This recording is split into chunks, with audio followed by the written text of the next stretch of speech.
Nu skal vi så have tilføjet et redskab til vores traktor. Så går vi ind under opsætning, og så kan vi se, at den har ikke noget redskab på nu, så den trykker vi ind på og tilføje et nyt redskab. Så vil vi gerne have en ny på, fordi vi har fået en ny harve. Så kalder vi den en 4 meter harve. Og trykker OK.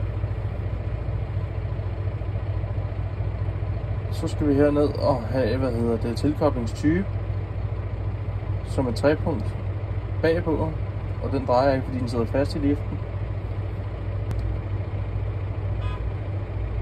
Så går vi ind under jordbearbejdning, og så arbejdsbredden, den er jo så 4 meter, og OK. Arbejdspunkt fra traktoren, liftdarm, og så ud til tænderne, der siger vi, at den er 1 meter, og så er jeg OK.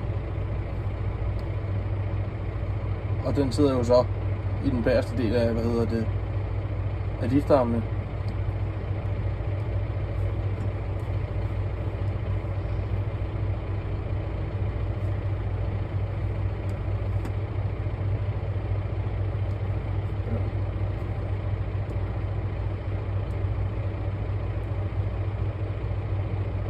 Okay, og så er den derinde.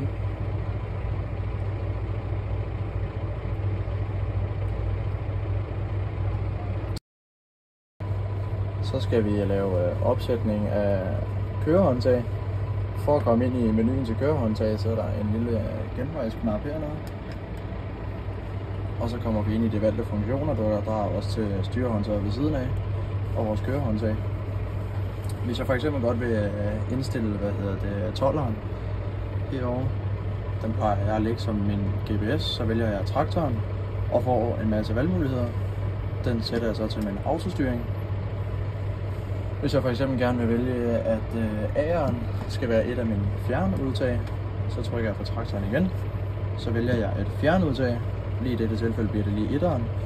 Enten så kan der være fjernudtag med tryk på begge sider, eller et fjernudtag med flyd i også. Vi vælger bare et fjernudtag med tryk på begge sider.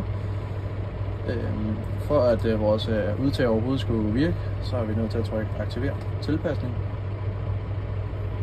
Og så skulle vores kørehåndtag gerne virke. Så trykker jeg på autostyring. Og vores udtagene er kun aktive, når de lyser grønne. Et problem, der ofte kan være, når man ikke kan få sit kørehåndtag til at virke, så er det fordi, man ikke har været inde og aktivere sit kørehåndtag.